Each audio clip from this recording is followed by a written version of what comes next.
दोस्तों की कहानी आप लोगों ने तो बहुत सुनी होगी, लेकिन आज की कहानी में कुछ ऐसा होता है कि दो दोस्त एक दूसरे से इतना ज्यादा प्यार करते हैं कि एक दोस्त अपने दोस्त के लिए अपनी पत्नी की हूँ उसके हाथों सौंप देता है। इसके आगे का अंजाम जो होता है उसको सुनकर आप भी हैरान और परेशान हो जाएंगे। तो आइए जानते हैं इस कहानी की जानकारी इस वीडियो के माध्यम से। आखिर इस कहानी में होता क्या है। तो दोस्तों, मैं हूँ ज्योति कुशवाहा और आपका ज्योति वॉइस चैनल में स्वागत है। वीडियो में आगे बढ़ने से पहले आपसे रोजाना की तरह यही रिक्वेस्ट है, अगर आप मेरे चैनल पर नए हैं तो वीडियो को लाइक कर दीजिएगा, शेयर करिएगा और चैनल को सब्सक्राइब जरूर कर दीजिएगा ताकि हमारा हौसला बढ़ता रहे। तो दोस्तों, ये कहानी है दो दोस्त की। एक का नाम सलीम था और उसके दोस्त का नाम मुश्ताक था। दोनों बचपन से एक साथ ही एक ही स्कूल में पढ़ते थे। दोनों का घर पास पास में ही था। दोनों एक दूसरे से बहुत ही प्यार करते थे और दोनों अपने जिंदगी की जो कुछ भी सुख थे तो दोनों एक साथ बातें शेयर करते थे। देखते देखते दोनों बचपन से जवान हो जाते हैं। और जो सलीम था उसका बैकग्राउंड अच्छा था, उसका घर परिवार भी अच्छा था। उसके पिताजी एक कारोबारी थे, उनका अपना बिजनेस था और उनकी धन संपत्ति की कोई कमी नहीं थी। और जो सलीम था वो अपने पिता के बिजनेस में हाथ बटाने लगता है, उसमें काम करने लगता है, जिससे कि पैसे की कोई तंगी नहीं रहती है। और उधर जो मुश्ताक था वो थोड़ा गरीब परिवार से बिलोंग करता था। उसके पिताजी गांव में ही मजदूरी करते थे और उसके पास थोड़े पैसे की कमी थी। उसके पास अच्छा घर नहीं था। जैसे तैसे उनकी जिंदगी कट रही थी। एक दिन जो सलीम है उसकी शादी तय हो जाती है। शादी करके जब उसकी पत्नी आती है तो पत्नी को पाकर बहुत ही खुश होता है।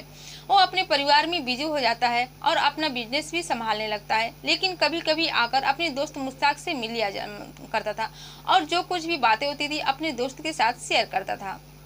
और इधर जो मुश्ताक था, देखते देखते उसकी उम्र 32 साल हो जाती है, लेकिन उसकी अभी तक शादी नहीं हुई होती है। क्योंकि उसके ऐसा नहीं था कि उसके पास रिश्ता नहीं आता था। उसके पास रिश्ता ऊंचे घर से भी आते थे, अच्छे घर से भी आते थे, लेकिन उसका चेहरा थोड़ा अच्छा नहीं था और न ही उसके पास कुछ अच्छा सा घर था और न ही उसके पास रुपए थे। क्योंकि उसके जो पिताजी थे वो मजदूरी का काम करते थे और मुश्ताक भी बड़ा होकर मजदूरी का ही काम करता था, कुछ अच्छा खासा काम नहीं करता था, जिस वजह से उसका रिश्ता तय नहीं हो पाता था। कोई भी अपनी बेटी उसके घर में नहीं देता था, जिसकी वजह से मुश्ताक बहुत ही डिप्रेशन में रहने लगा था। उसे चिंता सताने लगी थी। वो ये सोचता है कि मेरा भी कोई घर परिवार हो, मैं अपनी पत्नी के साथ बिजी हूँ, लेकिन ऐसा सोचकर ही रह जाता था। शायद भगवान को मंजूर नहीं था। और इधर जो सलीम था अपनी पत्नी के साथ अपने परिवार के साथ बहुत बिजी हो गया था। जब भी उसको टाइम मिलता मुश्ताक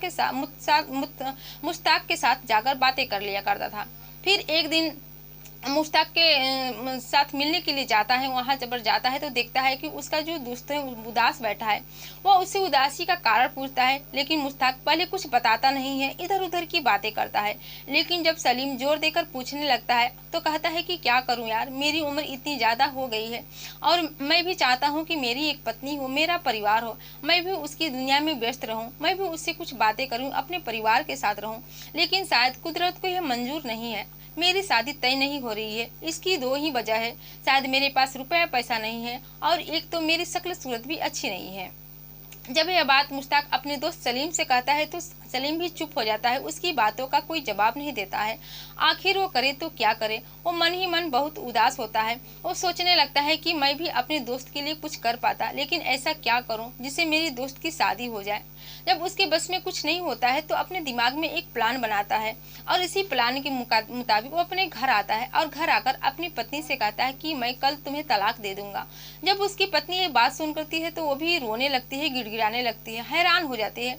आखिर मेरा पति, मेरा शौहर ऐसा कैसे कर सकता है। वो कहती है कि आखिर मैंने आपके साथ ऐसा क्या किया हूँ जो कि आप मुझे तलाक दे रहे हैं। इसके बाद सलीम कहता है कि अरे पगली, तू ऐसा कुछ करेगी नहीं जिससे मुझे गुस्सा आएगा और मुझे तलाक दूंगा, लेकिन मेरी एक मजबूरी है, मैं तुम्हें तलाक दे दूंगा। इसके बाद सलीम की पत्नी कहती है कि ठीक है, अगर आप मुझे तलाक देंगे तो सही, लेकिन मुझे एक वजह तो बता दो कि आखिर मेरी गलती क्या है। इस पर सलीम कहता है कि मेरी एक दोस्त है मुश्ताक, उसकी शादी नहीं हो रही है और मैं चाहता हूँ कि मैं तुम्हें तलाक दे दूं और तुम उसके साथ शादी कर लो, उसके साथ निकाह कर लो। इसके बाद उसकी पत्नी जब ये बात सुनती है तो है परेशान हो जाती है और गुस्सा भी हो जाती है। कहती है कि मैं कोई कठपुतली नहीं हूँ, आप मुझे निकाह करके लाए हैं और आपकी मर्जी नहीं चलेगी, जहाँ चाहो वहाँ मुझे भेज सकते हो। मैं अपनी मन की मालिक हूँ, मैं अगर जाना चाहूँगी तभी जाऊँगी, नहीं तो नहीं जाऊँगी। इस पर जो सलीम रहता है अपनी पत्नी को बहुत सारी बातें कहता है, उसे बहुत ज़्यादा समझाता है, लेकिन उसकी पत्नी एक नहीं सुनती है। वो घर के एक कोने में जाकर बैठकर रोने लगती है। इसके बाद सलीम अपनी पत्नी के पास जाता है, उसे बहलाता है, फुसलाता है, उसके साथ कुछ बातें करता है, उसके सामने रोने लगता है, गिड़गिड़ाने लगता है और मरने की धमकी देने लगता है कि अगर तुम ऐसा काम नहीं करोगी तो मैं इस दुनिया से चला जाऊंगा, इसके बाद तुम अकेली हो जाएगी। इसके बाद दोस्तों जो सलीम की पत्नी बेबस हो जाती है, लाचार हो जाती है, आखिर वो करे तो क्या करे। इसके बाद वो मान जाती है और उसके अगले दिन सलीम अपनी पत्नी को तलाक दे देता है।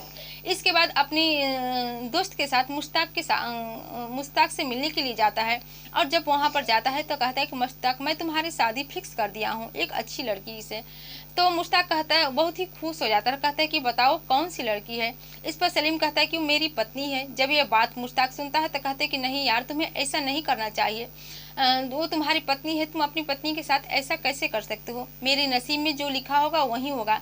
इस पर सलीम कहता है कि नहीं, मैंने अपने शादीशुदा ज़िंदगी को 8 साल काट ली हूँ और मैं चाहता हूँ कि अब तुम उसके साथ खुश रहो, तुम अपनी एक अलग दुनिया बसाओ, तुम भी अपने परिवार में खो जाओ, मशगूल हो जाओ। इसके बाद उसको समझाता बुझाता है, सलीम अपने दोस्त को बहुत बातें कहता है, कुछ समझाता है, जिसकी वजह से मुश्ताक मान जाता है और इसके बाद दोनों का निकाह यानी कि अपनी पत्नी और मुश्ताक का निकाह करा देता है। निकाह कराने के बाद उसकी पत्नी मुश्ताक के घर चली जाती है, उसके साथ रहने लगती है। धीरे धीरे दोस्तों समय कटता जाता है, 1 हफ्ता का समय बीत जाता है। फिर 1 हफ्ते के बाद जो मुश्ताक का है वो अपना असली रंग दिखाने लगता है। वो अपनी पत्नी के साथ मनमानी करने लगता था, उसके साथ जब भी चाहता था संबंध बना लेता था। उसके पत्नी के मन के मुताबिक संबंध बनाता था, उसकी पत्नी की मर्जी नहीं रहती तब भी जबरदस्ती उसके साथ संबंध बनाता था और जो कुछ भी वो रोका टोकी करती, कुछ इसका विरोध करती तो उसको मारता पीटता था। उसकी पत्नी बहुत ही परेशान रहने लगी थी, उसे समझ में नहीं आ रहा था कि आखिर वो करे तो क्या करे। वो अपने मन को कोसने लगती है कि मैं किस आदमी के साथ पाले पड़ गई हूँ।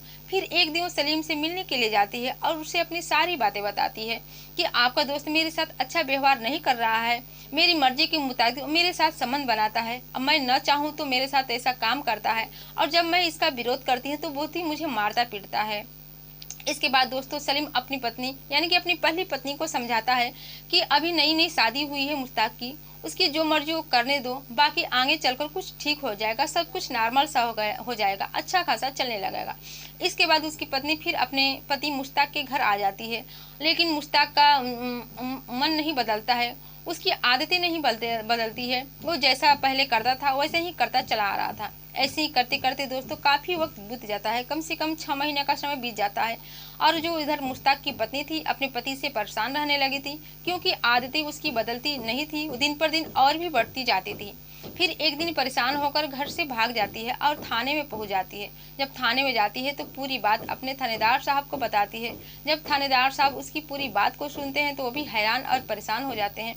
वो भी सोचने लगते कि आखिर एक दोस्त अपनी दोस्त से इतना ज़्यादा प्यार करके कैसे अपनी पत्नी को उसके हाथों सौंप सकता है। वो ऐसा क्या करता है अपने दोस्त के साथ कि अपनी ही पत्नी को उसके हाथ सौंप देगा। इसके बाद दोनों को पुलिस पकड़ लेती है, क्योंकि दोनों का उसमें बराबर का हाथ रखता है। क्योंकि मुश्ताक तो एक तो अपनी पहली पत्नी को प्रताड़ित करता था और सलीम ज़बरदस्ती उसे ब्लैकमेल करके उसके हाथों सौंपा था, यानी कि उससे निकाह करवा था अपनी मरने की धमकी को देकर। ये पूरी बात जब उसकी पत्नी बताती है तो दोनों को पुलिस गिरफ्तार कर लेती है और इस समय दोनों जेल में रहकर अपनी की सज़ा काट रहे हैं। और उधर जो उसकी पत्नी थी मुश्ताक की पत्नी अपने मायके चली जा रही है और मायके चली जाती है और मायके जाकर अपनी ज़िंदगी काट रही है इस समय।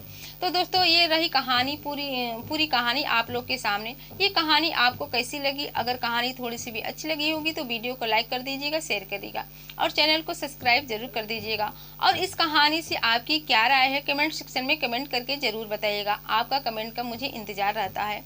और यह कहानी सुनाने का उद्देश्य आपको दुखी करना, परेशान करना नहीं था, बल्कि जागरूक करना था, सचेत करना था कि आप भी सावधान हो जाइए, सतर्क हो जाइए। फिर मिलते हैं अगले दिन नई कहानी के साथ, नई घटना के साथ। तब तक के लिए जय हिंद, जय भारत।